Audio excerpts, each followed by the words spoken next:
Hello, everybody. I'd like to introduce you to Anish Nangare from Fonzel. And our subject matter today is the quick commerce marketplace in India. Thank you for joining us again, Anish. This is a follow-up podcast we've done because we did one with Anish and some other members of the board of Fonzel about the locker market in India, and we start talking about the quick commerce sector and its dynamics. And what are the key factors driving the growth of the quick commerce sector in India, please? I would say one of the main factors is age and a younger audience, meaning an average age of 28 as an Indian, wants that instant gratification. And within a thought of having ice cream or having chips, within 10 minutes, you get that at home. So that I guess nature of a younger audience is one of the factors driving quick commerce. Apart from that, I think the way Digital India has shaped up the scale of digitalization. So, for context, we have 1.2 active mobile phone users in India. So, buying things 1.2 online. billion. You said Yeah, 1.2. Do you mean 1.2 billion? Sorry, yeah, 1.2 billion. That's correct. And that number of users has been acclimatized to doing things on their phone, and that includes viewing content, buying things online. So people really do trust buying online as a process, and with quick commerce it has become a bit more frequent in terms of how often they buy things online. So apart from that, COVID-19 really kicked this trend off. So one of the big companies, Zepto, was founded during the COVID era, where everybody was inside their homes and people still needed groceries and perishable goods. So these guys kind of came up with an idea of, can we do it locally in one society, ship to them when they order online? And when it all started to scale up, things really shaped up quite well for the entire industry. But it started from COVID-19 as a major trend. Oh, Yeah. thank you. And is there anything that distinguishes quick commerce from traditional e-commerce in the Indian market, or is it all blended into one? I would say there are some overlaps, but there is a key distinction. So the quick commerce market takes care of your late night snack kind of need, or your oh, I forgot this on my shopping list. So these things are slightly different from the ones which are some of the bigger purchases, like maybe you're buying a laptop online or some headphones.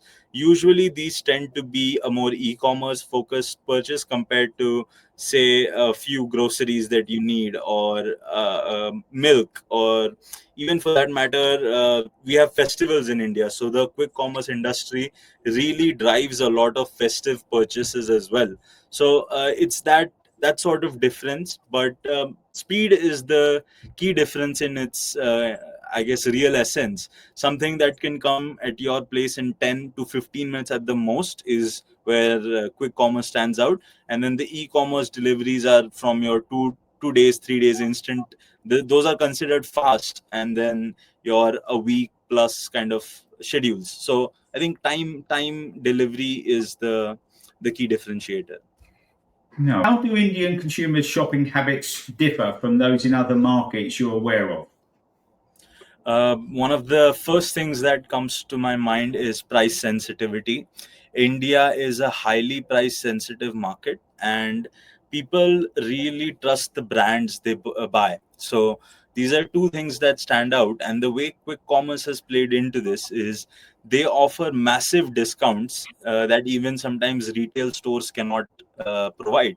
Meaning, just to give you an highlight, I have a colleague who recently became a father, and he said to me, the diapers on quick commerce are cheaper than retail stores or e-commerce for that matter. So they've somehow managed to buy and store in their dark warehouses a larger quantity than, say, a standard retailer, and managed to have gotten a better price, in turn offering discounts. And that's one interesting thing that drives Indian consumers, that they have picked up on and are driving good growth.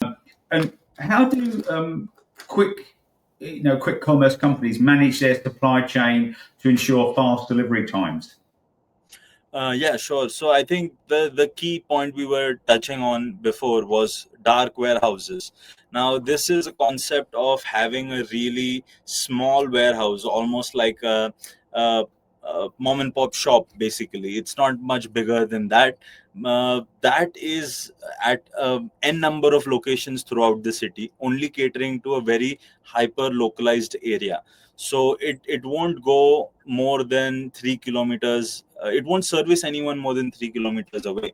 So these dark stores are set up and have a very interesting technology within them of how they assign these deliveries. So when I visited a dark store, I was surprised to see there's a screen which has a color and a number on it, and there are shelves with that exact color and a unique number. So when the order is ready to be picked up, it's in a a paper bag, and they're kept in those shelves. So the delivery guys, they come and see the number, and there is maybe 15-20 delivery guys outside the store at all times, just waiting for the next order. They see the number, they see the color. Within 2 minutes, they're ready to go dispatch. So it's a very fast kind of slightly manual but also technology driven approach to handling the supply chain. And the refrigerated goods, perishables, are where they do struggle, I feel, given some of the news that we've seen. That has been the area where it's operational challenge. And this sort of goes about our sort of planned questions, but is the coverage similar all around India or just in the major conurbations? Currently, it has been mainly in the metro cities, and tier 2 cities are coming up slowly but steadily. But a lot of the startups don't get, I mean, Zepto and Blinkit are the two major players. We can't have a conversation about quick commerce without calling these two big players out. And their major focus has been in the metros and to service within 15 minutes. So they don't really go into the market unless they can do that. So same goes to the tier 2 cities. Unless they can service within that short time, they do not go. And it's an operational expense. It's a big expense to have such a large number of stores. So when they go into a city, it's very strategically planned out.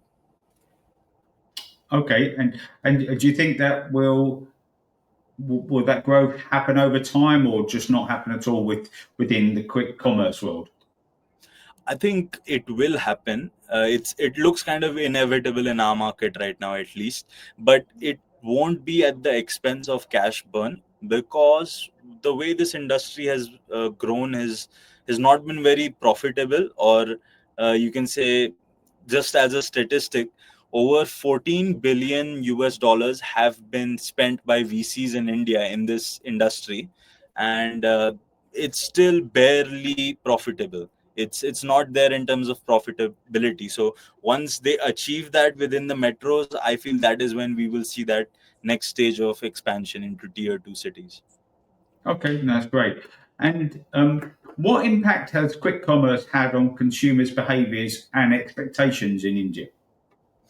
I would say it has been a bit of a negative impact. The reason is everything coming to your home in 10 minutes is not possible, but a lot of the things that you need on a day-to-day basis do come in 10 minutes. So the consumers now are kind of in this approach of how fast can I get things, and that's been normalized as compared to how sustainably I can get it, or what's the real cost of buying something online. These are things people don't really think about anymore. That is one, I would say. Apart from that, a lot of congestion on the infrastructure, that has been another aspect of it. So these 2 points, I would say. Okay, no, that's fantastic. And what are some of the biggest, and you may have covered some of this already, but what are some of the biggest challenges faced by quick commerce delivery companies, especially in terms of logistics and infrastructure? I would say the operational costs of the dark stores is quite high because they're in the main areas of the city. So they're not always equal. Like if you say from a standard logistics perspective, the warehouses are usually outside cities or just outside cities because they are cheaper there. But instead of having one consolidated big land, these companies have to find smaller pieces of land in nearby neighborhoods which are within the city. So the costs are pretty high there, which are impacting the profitability at the end of the day.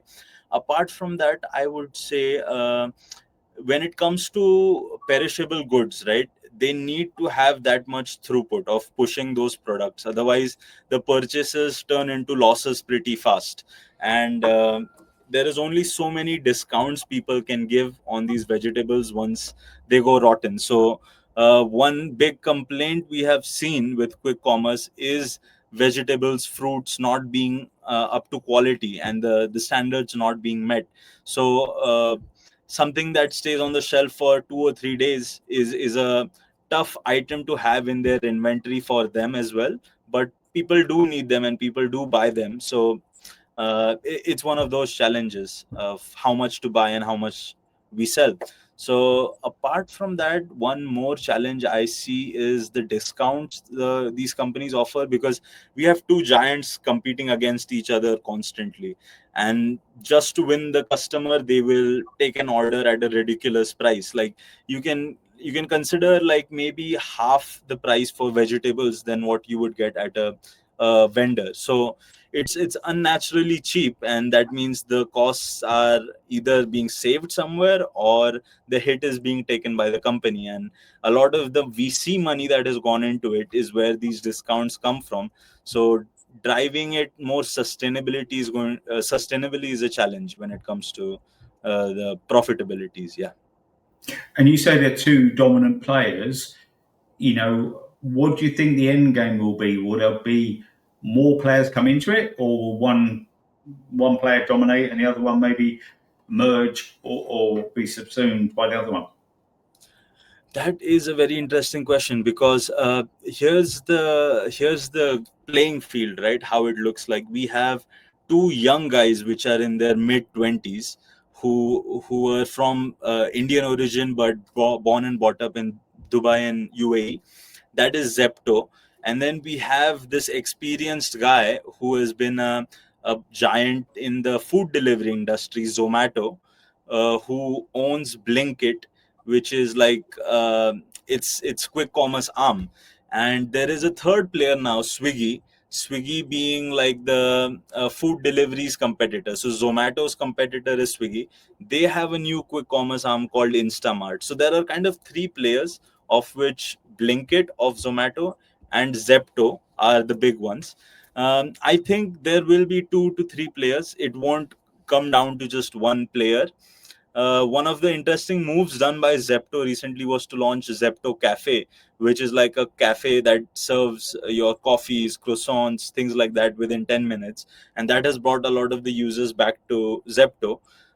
They're always fighting, to be honest. It's a plus and minus. Hard to say which way it will swing, but based on the experience of Zomato and the brand, how many people trust Zomato and Blinkit, I think they do have an advantage, but the speed at which Zepto is innovating is also quite impressive. Okay, that's great. And obviously, they're technology based, but what role does technology play in enabling the speed and efficiency of quick commerce? I would say one of the biggest things quick commerce has done right is predictive analysis. So they use a lot of AI models to understand consumer purchases, what hours these purchases happen at, and based on that they decide what inventory to hold. So that has been a critical aspect. Also assigning deliveries, assigning or rather requesting how many delivery boys they need at a particular time. So the guys who do deliveries, they also fluctuate, right? It's a gig economy. So they will figure out when to offer more prices to, or more money to these guys at a particular time when they know they're going to have more deliveries. So that is one area where they're really driving tech. Apart from that, I would say route optimization. So one thing they do is, since they're hyper localized, the guys who come there, they already have kind of a good understanding of the local area as compared to like a quick commerce delivery person. So they have very good route optimizations, and they're able to pick up maybe multiple drops in one go as compared to the other ways of delivery, like food deliveries and such. They still operate on a pickup at a restaurant and then drop at the end point, whereas quick commerce can take up multiple orders in one delivery. Yeah.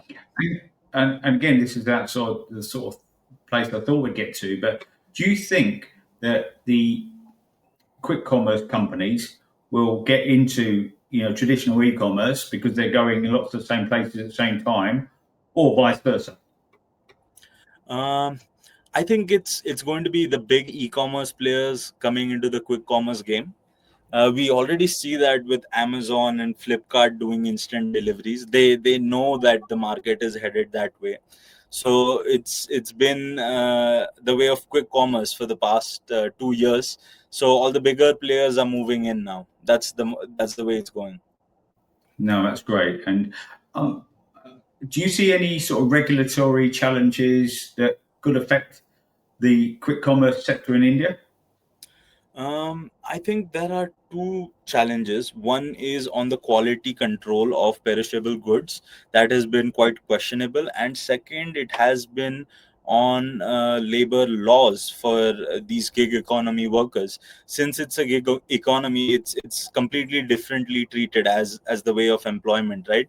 No benefits per se, but if I were to give a context of they earn around 20 to 30% more than the average salary in India. So 30,000 rupees is about what a quick commerce delivery driver earns, and then 20,000 is around where we have an average Indian salary. So it's significant in terms of the numbers.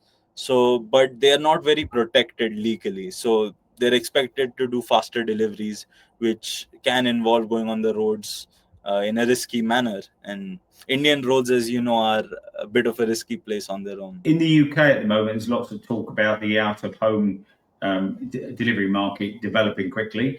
Is the out of home delivery market in India mature or immature? I would say it's highly immature because there was an attempt, a very good attempt by a big retailer called DMart. DMart is like the Walmart of India. And Okay. what they did is they came up with this store, a local store pickup kind of thing, where you could buy your groceries online and use that endpoint store as a place to click and collect basically your groceries. And that did seem to have a cost benefit, so people started to opt in for that. But the wave of quick commerce completely shifted the narrative. The out of home as a cost saving was turned into let me just get something super fast at the doorstep. And that completely shifted the change, not in the favor of out of home, but rather at doorstep.